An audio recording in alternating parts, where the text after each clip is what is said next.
Starbucks is struggling, and we want to get to the bottom of it and kind of find out what is going on. And there's a video from a great channel that I like watching stuff from. They have a video talking about Starbucks. It's a little bit older, but I think we can still get a lot of good information to figure out what is going on with Starbucks, because at one point absolutely dominated everything in coffee world, and now not so much. It's kind of fallen off. Even if we look at their stock here, you can see $96. The 5-year chart up 9% is not good. So it's not down. It's not like it's collapsing and going bankrupt and this company is disappearing.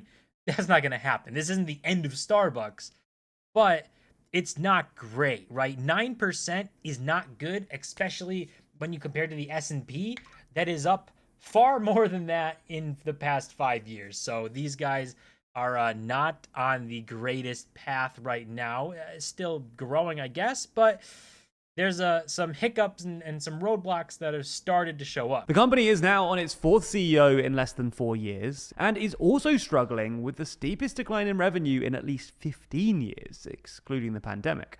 So in this video, we're going to take a look at how Starbucks became the behemoth it is today, why ridiculously complicated orders might be the root of its problems, and whether this turmoil might force former chair and CEO Howard Schultz to return once again. All right, well, they talk about Howard Schultz. I don't know exactly. We'll go to this. These are the CEOs of Starbucks. I know that recently they've changed CEOs. And if we look here, obviously we can see that Brian Nicole, probably saying that wrong, he's the current CEO. I believe he is one from Chipotle. He's the former Chipotle CEO.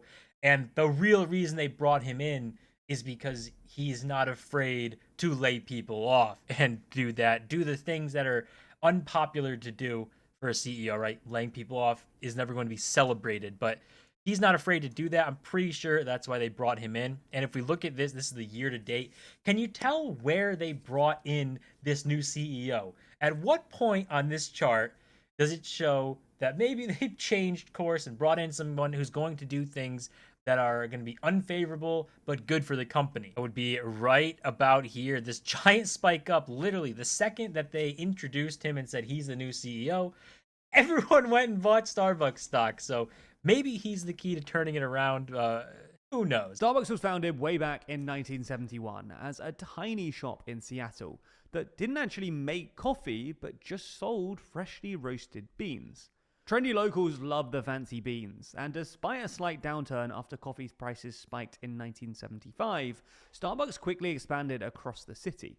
In 1981, their success provoked intrigue from the general manager of their filter supplier, a guy called Howard Schultz, who decided to pay a visit to their flagship store in Seattle's Pike Place Market. The coffee Schultz had on his visit was the strongest he'd ever tasted, and he became immediately interested in the business. Schultz tried to convince the founders that Starbucks should be expanded, but they weren't entirely convinced. And in 1982, they actually turned Schultz down when he asked for a job. Schultz eventually persuaded them, and later that year, he was hired. In 1983, after a work trip to Italy, Schultz decided that Starbucks should focus more on selling coffee by the cup in-store rather than beans that you brew at home. So this is the moment Starbucks changed. Apparently starting as just a bean shop. That's kind of interesting, right? Didn't even sell coffee to begin with, and then went over to this model, which I'm assuming, obviously they're $100 billion company or something now, that the coffee is much more profitable to be able to sell, and you can do many more things with it, which ultimately might be the downfall that they said in the beginning of the video. But it took them like over 10 years to start selling coffee. I would have never guessed that Starbucks, you only think of coffee from them, and it took them a decade to start selling coffee. They only sold beans. That's kind of insane. Schultz also introduced lattes to the Starbucks menu, which almost no other American brand was selling at the time. It took a year for him to convince the other founders, but when they opened their first espresso bar in 1984, it was a huge success. Nonetheless, reoccurring tensions between Schultz and the other founders over the extent to which they should focus on cups rather than beans meant that in late 1985, Schultz quit to found his own coffee company called Il Giornale, Italian for the daily, offering brewed coffee made from Starbucks beans. That is kind of hilarious. This guy who came into Starbucks. One of the founders really kind of flipped their model, started doing this coffee thing. They didn't want to, other people didn't want to. So he just straight up just took their beans and instead of selling them, he made them into coffee and sold the coffee. I'm assuming that Starbucks saw this and either wanted him back or he did something to get back in because obviously Starbucks does coffee now. So, and I don't know, I have never heard of this brand in my entire life, but uh, I'm assuming that he went off to do pretty well and they took him back or he made his way back in.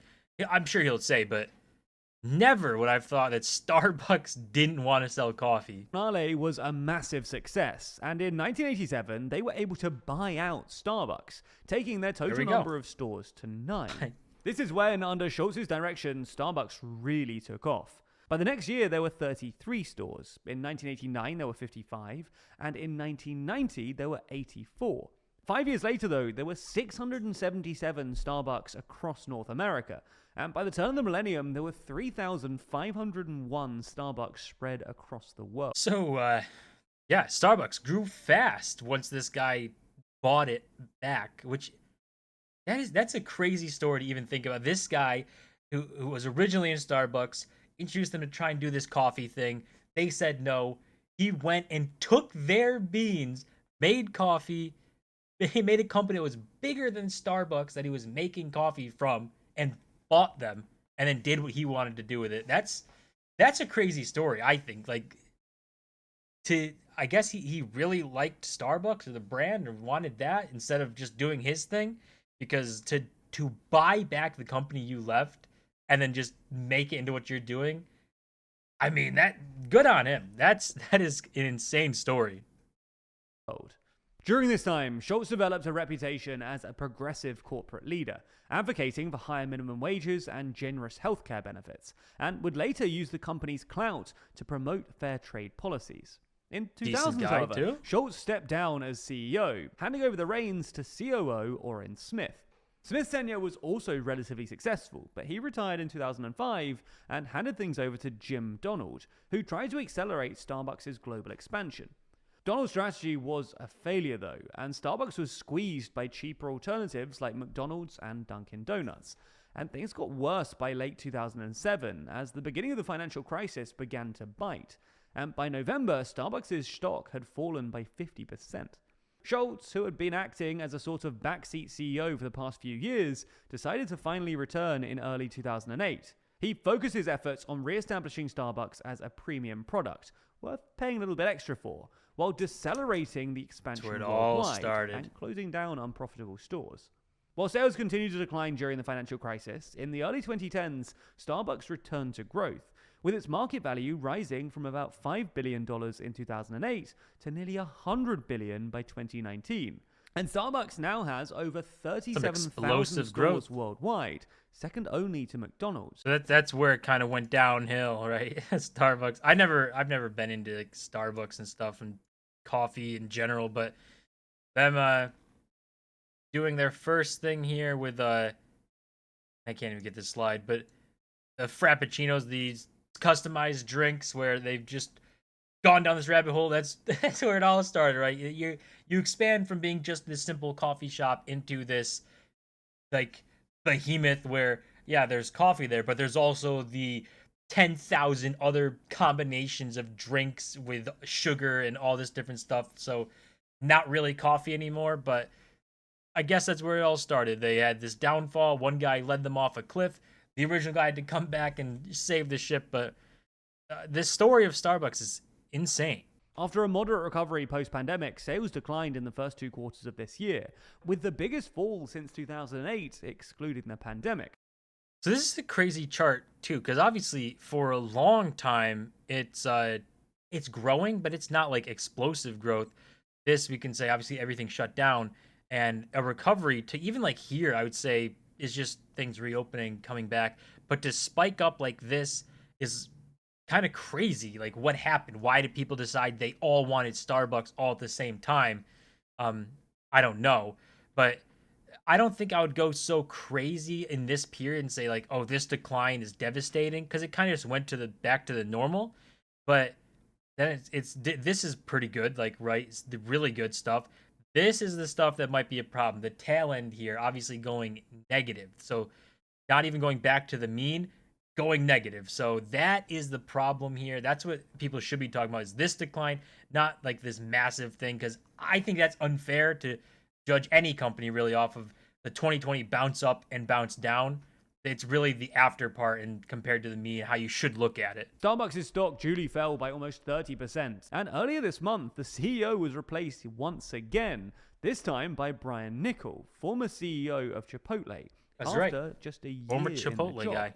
So, what actually went wrong for Starbucks? Well, some of this is just due to inflation, which has pushed consumers towards cheaper alternatives. Some of it is also down to weak sales in China, where it's lost out to upstart Chinese coffee chains like Luckin Coffee, which now has become the nation's top coffee retailer. And some of it's also got to do with the ongoing boycott from pro-Palestinian activists. Although it's worth saying that multiple studies suggest that the impact of boycotts are usually overstated by the media. But perhaps the main issue is the ever-increasing complexity of a Starbucks order. There are now literally nearly 400 million potential variations of a Starbucks latte alone. All these various editions. What is this x-axis up here? Possible drinks. That is insane. What is that? 383 million possible drinks that you can get?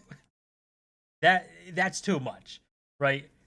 This is ridiculous. So, I mean, maybe like all this different stuff, because I could see like it being something to be differentiated where you could just kind of customize to your heart's desire, but there is to a point where 380 million different options is just too much.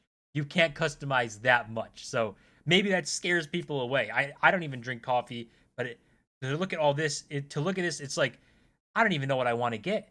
Like, this is insane. I'll just go somewhere where they got a few options and take what I like and then dip out, and not have to be like, oh, I don't know if I want this or that, or solve a math equation to figure out what I want to put in coffee. All these various editions were originally brought in because they're good for business. Starbucks charges extra for them, and they bring in more than $1 billion a year. However, the complexity of these orders, combined with a fall in staff numbers, has made it harder for baristas to connect with customers, which used to be one of Schultz's main ambitions, and has also massively increased wait times. To cope with the increasing complexity of orders, Starbucks began to encourage people to order via the app ahead of time. But while this has sort of worked, insofar the size and quantity of in-app orders has increased, it's also shifted Starbucks away from the Italian-style cafes that Schultz originally imagined towards more of a glorified takeaway. And you know what's crazy with this, with the app stuff, just because I could see this being the path that things are taken down, right? Everyone wants you to get on the apps because it's easier to make an algorithm to kind of figure out when you order something, why you'd order, how you might be feeling, and then kind of offer you things to be like, oh, you're a little sad today. Well, why don't you get this? You buy this, it makes you happy, right? They want you to get some of this. But even more than that is to kind of make it personal pricing, right? So you no longer know what other people are paying for something. So on the app, it could be like a coffee could cost $5, and then they might try to get it up to like 6, 7, and then when you stop ordering it, bring it back down, and you see whatever you'll buy be $6 coffee. Maybe someone else is like, oh, I don't care, I'll pay $10.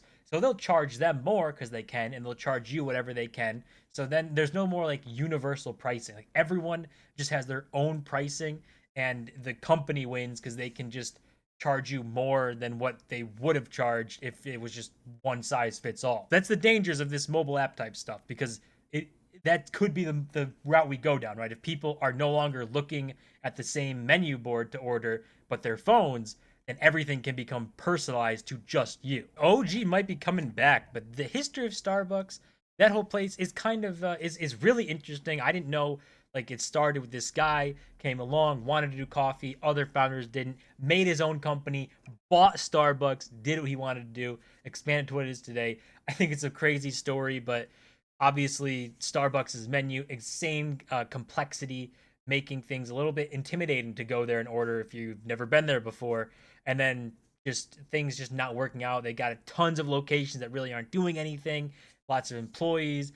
And this guy who came in, Brian Niccol, He's going to do the unpopular things, the layoffs, and the things that CEOs don't like doing or don't like being talked about they're doing.